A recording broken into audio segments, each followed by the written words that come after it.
Kau pergi office minta duit. Nah, dah ada dah. Laju kau buat kerja. Woi, orang 100 kat sini. Tak ada orang lain dah. Memang muka kau je. Tak betul pula pun nak pergi bazar petang.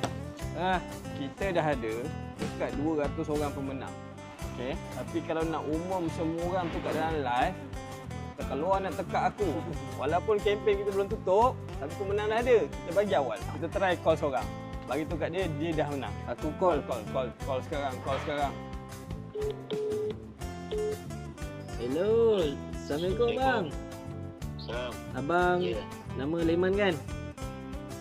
Betul. Saya ni bang. Usuk. Oh, Usop. Dia kenal aku lah. Dia kenal. Selamat. Bang nak bagi tahu abang. Ya. Ada berita. Nanti dulu. Tanya dulu. Nombor satu soalan pertama. Soalan tadi apa pertama? Puasa ke tak? Bang. Dulu. Tanya betul ni. Bang, puasa ke tak? Puasa lah. Suara dia penat. Betul lah dia puasa. Macam buat dia bang suara tu bang. Puasa kena puasa. Okey. Okey, Soalan pertama dulu. Dulu. Soalan kedua. Apa nama bengkel kita kalau abang pandai? Doktor saya buat. Abang tahu tak kita ada buat kempen duit raya? Yang scroll tu ya. Tahu Dia eh? tahu.